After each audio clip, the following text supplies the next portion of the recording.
Vladimir Tarasenko signs with the Ottawa Senators. We have our bi-weekly women's hockey spotlight. And would an NHL Summer League be a good idea? We'll talk about all this and more on today's Locked On NHL podcast. You're Locked On NHL, your daily podcast on the National Hockey League. Part of the Locked On Podcast Network, your team every day.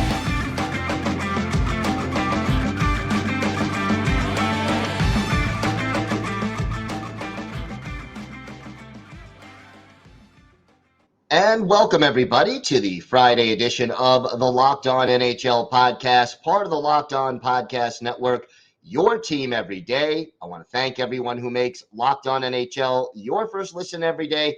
Don't forget to subscribe on YouTube or wherever you get your podcasts so you can get new episodes as soon as they drop. I'm Gil Martin. You can find me on Twitter at IceWarsNYR, My co-host every Friday is Rachel Donner. You can find her on Twitter at rmiriam. Rachel, happy Friday to you. Happy Friday. Man, news just keeps on coming. We try to have a summer and things just keep happening in the NHL. Yeah, it's a good problem to have, in some ways at least. And yeah, the big news, Vladimir Tarasenko, probably the last big name forward out there on the free agent board. He comes off, heads to Ottawa, signs a 1-year, $5 million contract with a full no trade clause. So without his permission, he's not going anywhere at the trade deadline. But Tarasenko to Ottawa, you know, they're trying to replace those goals that Alex DeBrincat was going to provide them. Do you think they did a good job by adding Tarasenko? I mean, certainly of the options available, that's the closest thing you're going to get, right? And he's not peak Vladimir Tarasenko anymore, but still can contribute a lot. I think that, you know what you're getting with him. You're certainly not going to get a defensive effort from him. That's for sure. But you certainly are going to get some goals from him. And I think that it's at least a good test to see if this is a good fit. I think the 1-year deal is a good decision for both sides to see if this is a relationship and a good fit for them. Ottawa is like right up against the cap right now, I think. And so I think that obviously they're waiting for the cap to go up in the following year to make adjustments. And if he decides to stick around there, then there'll be a little bit more room to play with for term and for maybe a little bit more money if he earns it. Obviously it didn't, I wouldn't say it was a bad situation. It just wasn't a perfect fit in New York with the Rangers. And so there wasn't, I think, a good chance of him returning to the Rangers this year. And Ottawa seems to be taking that next step forward. I think, they solved the goaltending issue a little bit, getting Korpisalo. So I think they're on the right track here. Yeah, I mean, Ottawa is a young, up-and-coming team and hoping to take that step from young and up-and-coming to we're in the playoffs and let's see what we could do if we get there. Certainly doesn't help my New York Islanders, one of the teams that will probably be battling them for one of those playoff spots this year, hopefully. But I guess one question with Tarasenko in recent years has always got to be, will he stay healthy? Yeah, I think that's a big question as well. And, with Ottawa, there's a lot of risk here at play, but I do think that they've put together some off-season moves that'll get them headed in that better direction. It's just a matter of all the pieces will fit together. I think there's a lot of new bodies that'll be there. Obviously with DeBrincat, some of the moves that they had made in the last couple of years to try and take that step forward hasn't quite gotten them there. And so maybe this is the right combination of players, right? Yeah. And you look at this lineup, you've got some pretty good top 6 forwards now in Brady Tkachuk, Tim Stützle, Claude Giroux, Josh Norris. You got, and then Tarasenko. I mean, that's a pretty solid 5 out of your top 6 forwards, and your power play should be pretty darn good too. Yeah, that's one thing that you look at this team and say, wow, they should be scoring a lot of power play goals. I think between Tarasenko and Giroux, who's a power play specialist, I think that it's going to be a tough penalty kill for anybody who has to go up against this group. Yeah, and with all those players, you got to figure they could put together two really solid power play units and do some damage with the extra attacker. So going to be interesting to see how this deal plays out in Ottawa. And, you can't blame Vladimir Tarasenko for betting on himself, given the salary cap constraints and everything else that's going on right now. It's the shiny thing to do this year. Or it's the only thing to do this year for a lot of players. Last week we talked a little bit about potential free agents for next year, and yet one of the bigger names comes off the board. The Carolina Hurricanes signing Sebastian Aho to an 8-year extension. And, to me, this is a no-brainer for Carolina just because he is clearly one of their best offensive players. Oh, of course. He's like the core of this team offensively, I think. And so you got to lock him up and you pay whatever it is to get him to do it. And I think, given that it's an extension starting next year when the cap will go up, you can spend a little bit more money there. And so, the 9.75 AAV, I mean, it's a big price tag, but I think it's worth it for him. Yeah, I think so too. And I mean, if ever there's a player that you're building the Carolina Hurricanes around, it's Sebastian Aho. So I think that is, definitely a good move. And it does take one of the bigger names potentially who was going to be a free agent next summer and takes him off the board. Some interesting news out of Toronto. Also, goaltender Matt Murray placed on LTIR and is out indefinitely. The team making that announcement earlier this week.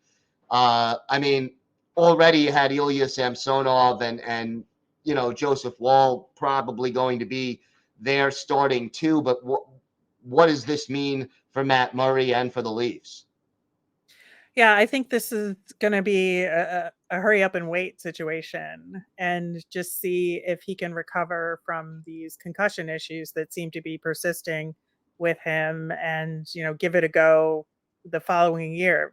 That's when he'll be a free agent though.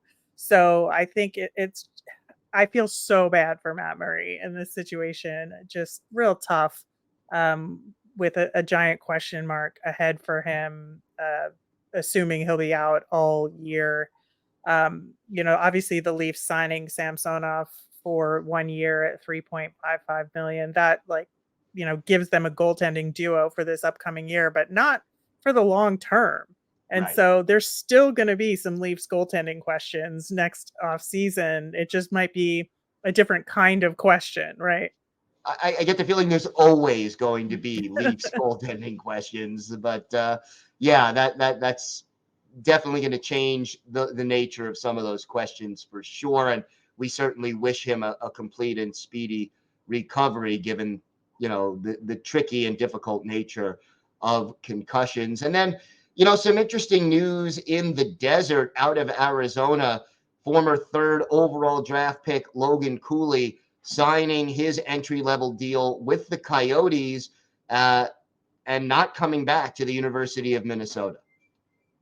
Yeah, I think it's an interesting move, especially at this point in the summer, because after the Frozen Four ended, a few of the guys from Minnesota, they lost very heartbreakingly in overtime in the final of the Frozen Four to Quinnipiac. And I think they felt like there was some unfinished business there. And so some of the guys, some of them signed right away and, went to NHL teams, but a few of them stayed behind or had decided they were going to give it another go, trying to solve that unfinished business.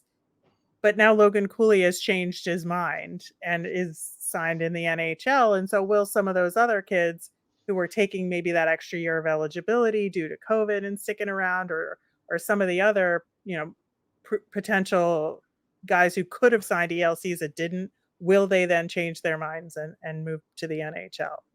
And yeah, I mean, certainly it affects the Coyotes, but it'll have an even bigger effect on college hockey, given all of the impact. You always sort of figure that the Golden Gophers are going to be in the conversation for contending for a Frozen Four berth, and losing Cooley certainly not going to help them in that respect. It will not. No doubt about that. All right, we have got a lot more to discuss on today's show. We will be joined by Erica Ayala for our bi-weekly Women's Hockey Spotlight. Always look forward to that. Today's episode is brought to you by a product that I use every day, AG1. Maybe you're like me, where you want to be healthy and eat well, but it's always easier said than done. That's no longer the case with AG1. AG1 is a foundational nutrition supplement that delivers comprehensive nutrients to support whole body health. With one delicious scoop of AG1 in a glass of water every day, you're absorbing 75 high-quality vitamins, minerals, whole food source superfoods, probiotics, and adaptogens to help you start your day right. This special blend of ingredients supports your gut health, your nervous system, immune system, your energy, recovery, focused, and aging. It can be hard and expensive to keep track of multiple supplements and vitamins, not to mention how hard it can be on your stomach. AG1 costs you less than $3 a day, and you're investing in your health. Plus, it's cheaper than your cold brew habit. Right now, it's time to reclaim your health and arm your immune system with convenient daily nutrition. If a comprehensive solution is what you need for your supplement routine, try AG1 and get a free 1-year supply of vitamin D and 5 free AG1 travel packs with your first purchase. Go to drinkag1.com/NHL Network. That's drinkag1.com/NHL Network. Check it out.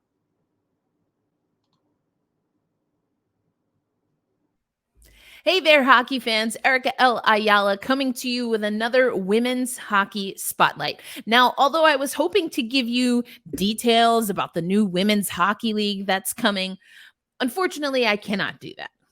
But what I can give you are my thoughts on this tell-all interview by the Boston Pride owner about the PWHPA animosity and much more. Great job by the Hockey News and Ian Kennedy to get this one on the record.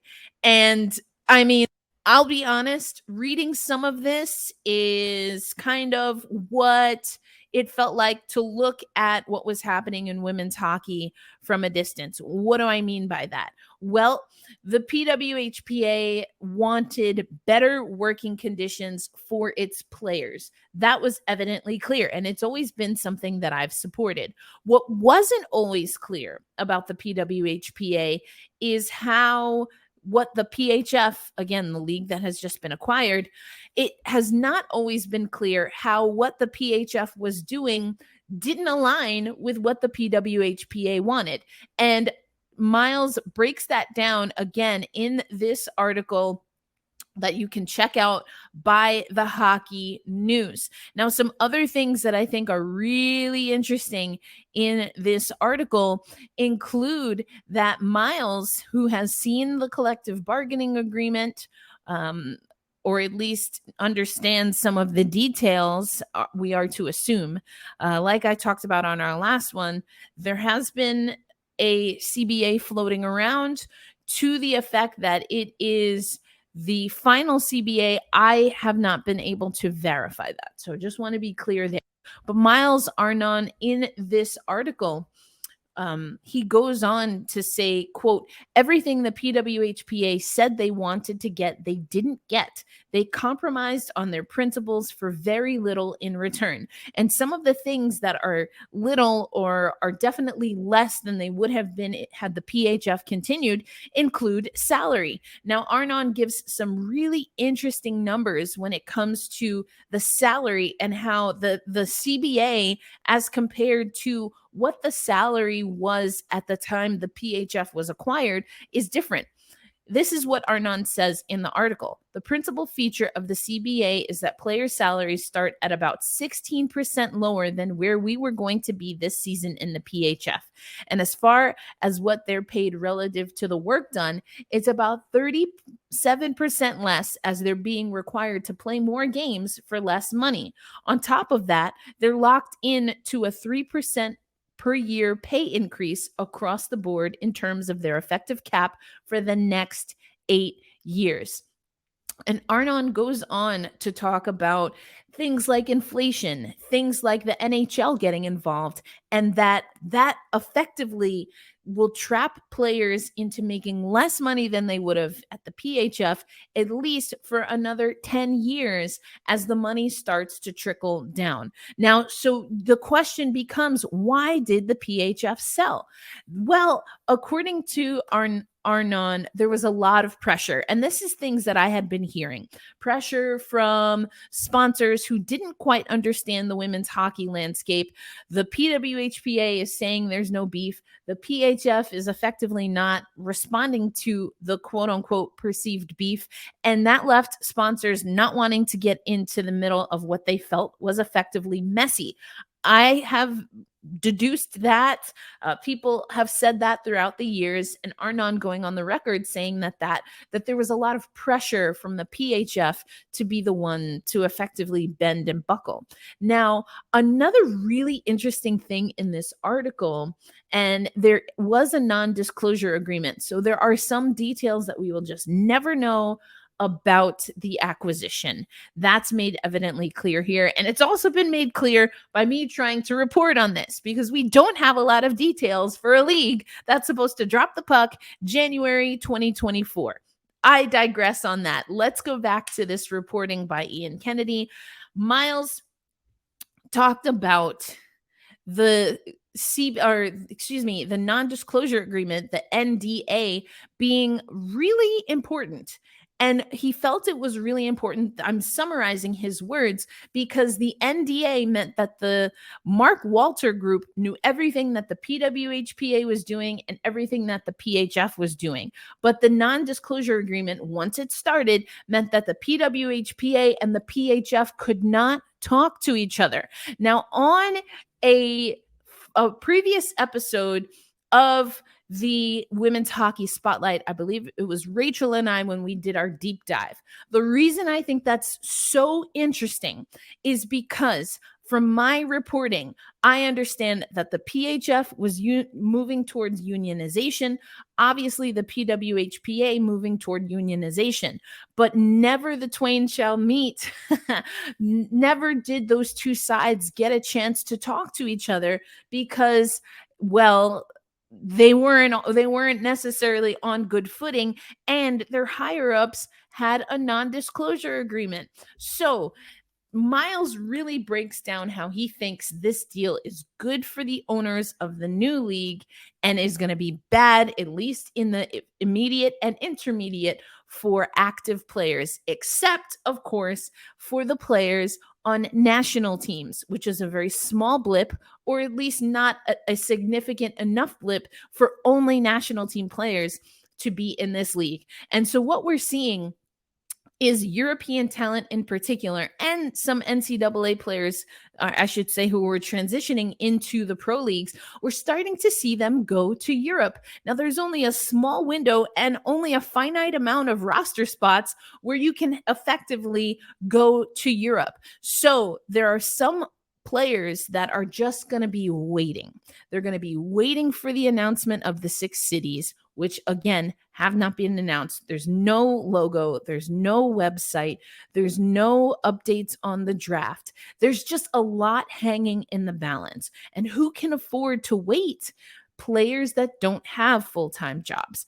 But another thing is that the PHF was a league that was starting to move away from players having to have multiple jobs. Some want those careers off of the ice, and they've established those careers off of the ice. But others, especially the younger ones, they were starting to step into a women's hockey landscape where they could only play women's hockey. According to Arnon, and honestly, the numbers that I personally have seen, which we haven't gotten confirmed yet, or at least I have not gotten confirmed, that's not a livable wage.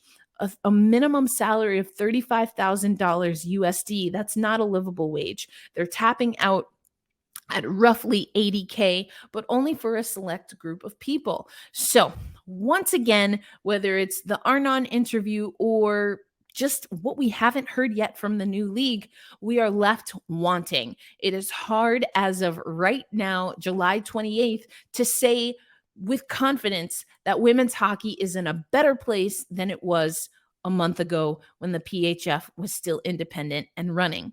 It's hard to say. Is it going to end up that way? It's also hard for me to say confidently that I agree. We do know that the new league is looking for 6 new general managers.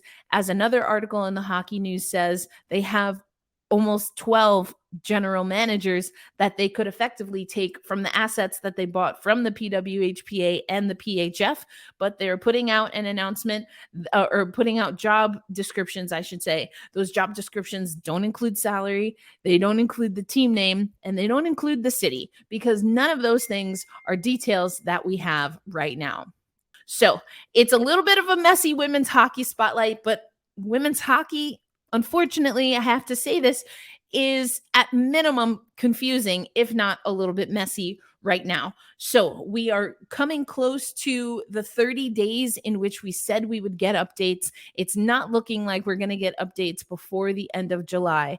So can a league get the puck dropped January 2024 when, as of July 28th, 2023, they don't have team names, they don't have team locations, they haven't announced rinks and venues, they haven't announced players, and they don't even know what their player pool is going to look like. Seems like an uphill climb, and it does seem like, at minimum, what we know is that while a few months ago we were expecting the PHF to drop the puck in November, that's not happening for women's hockey this season. So you're going to have to stick with us as we learn more.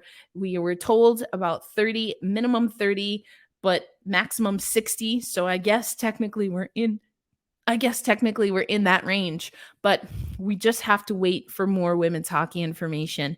I wish I could tell you more. I certainly want to know more, but make sure you follow us here at Locked On NHL. And if you want more recent updates, follow me at elindsay08. You can, of course, head over to Locked On Kraken, or some of my other work, particularly in women's hockey, is at the Founding Four podcast, a part of Black Rosie Media.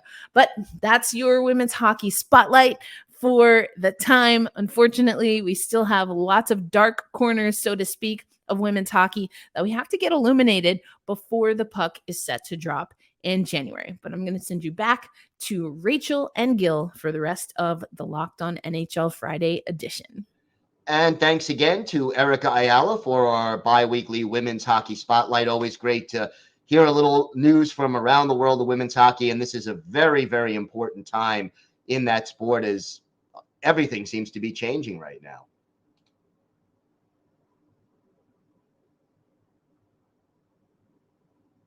So, Rachel, we wanted to talk a little bit about the prospect of an NHL Summer League. I think there's some merit to it, but there's also some reservations. Look, it works for the NBA. There's no question about that.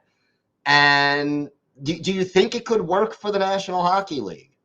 I think it could, in a very specific way. And there are some summer hockey activities going on. There's the Beauty League in Minnesota that puts together, a league that actually goes over several weeks, and they have games multiple days a week.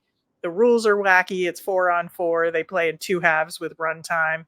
I love a lot of what they do, and they have like a double goal period instead of like a power play. It's like goals count double for that. If a team requests it, it's all sorts of fun. But I do think that if you look at what the NBA does, they have 3 different sort of weekend tournaments that take place in 3 different cities. They've had one in Sacramento, Salt Lake City, and Vegas, right? So it's in some places. Well, in Vegas, like they don't have an NBA team, right? So it's a fun thing for the fans there. Well, yeah, that is a good point. But I think, having these mini tournaments might be a better approach than maybe what the Beauty League does, because that's more regular games. But if you have it in a non-NHL market like Vegas used to be, but pick out, have it in Houston or something like that. But I do think that there's some opportunity there, and the kinds of players that play in Summer League in the NBA is exactly who you'd put in the NHL version of it, right? You'd have like rookies having a chance to get some extra ice time, free agents who don't have a home yet that are kind of maybe NHL or AHL, like borderline players, right? It's another showcase for them. I do think you would have to have it be non-contact, because I don't think any team would want their players getting hurt in this, right? So it'd be a different style of hockey because there would be no hitting. And I think that, there'd be a lot of goals, which is always fun. Depending on the goaltenders you have in the tournament, if you get, some college goaltenders or like USHL level goaltenders, I think you could have a lot of fun having it be a shooting gallery, right? So, and that's what fans want to see. So I do think it's doable. It's just not going to be like NHL hockey per se, in the same way that I think with NBA Summer League, the style of play is going to be similar to the NBA product, even if the quality isn't as good because it's not like the superstars, right? Right. Yeah, I mean, that definitely could work. The injury risk is obviously one thing, but, to me, you sort of look at what the other major sports are doing in North America. The NFL now has something going on every month of the year, whether it's the scouting combine, the draft, free agency, mini camp. You can't go a month in the off season without some kind of event going on that keeps the NFL in the public consciousness, at least if you're a fan of the NFL. Major League Baseball has had, the world tournaments that they've put on. You've got your Summer League, or your Winter League, your Arizona Fall League, things that definitely keep baseball in the news. And then, as you mentioned, the NBA having their Summer League. So it works for a lot of other leagues.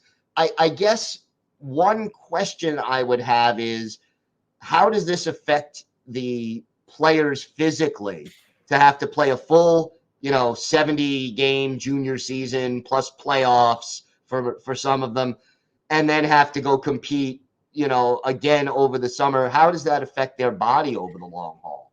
It's funny, when you started that sentence, I thought you were going to say, how does this affect the Leafs? But I think that everything affects the Leafs. We know I know, right? No, and that's why I think you have more of a weekend tournament style thing like the NBA does, right? Where it's like 3 days, where, if you have like 60 players or so that are involved, 40 to 60 players involved, and get it, so that it's like mini tournaments. Maybe they play 3-on-3, they play 4-on-4.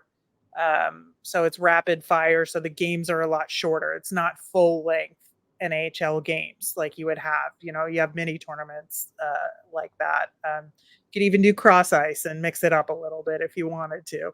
But I think that if you keep it to a limited amount of time, where guys are only playing like 3 or 4 days max over the course of a weekend, I don't think that's going to make a big difference. And I think it keeps the juices flowing. It keeps them in shape, gets them ice time, gets them out there, like the coordination going, their timing going.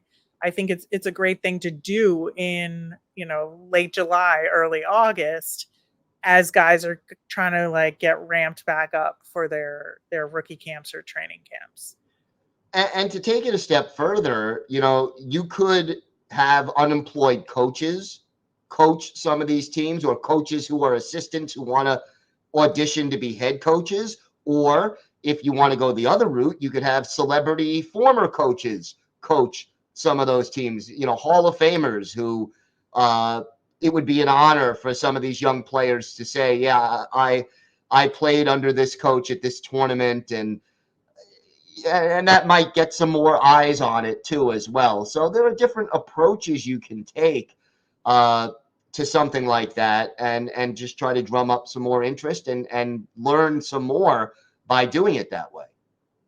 Yeah, I think, there's a lot of details that would have to be worked out. Obviously, there would have to be an adjustment to the CBA in terms of, are only signed players allowed to participate versus if you're unsigned, how does that affect your status, within the confines of the Players Association and all of that. So I'm not saying it would be an easy thing to accomplish, but I think if you put it on the table for the next agreement and have the time to work out those details, because obviously in the NBA, you play for your team, right? Because you have all these new draftees, and then you have people that play in the developmental league that kind of move up and play some of these games to try and earn roster spots on their teams.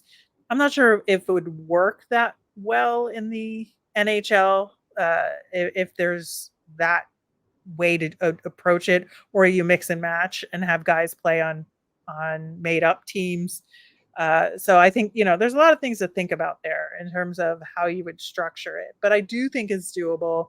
I don't think it's an issue in terms of wear and tear. Injury is always possible, but I do think it would be fun. And like you said, you got to keep the NHL in people's consciousness in these times.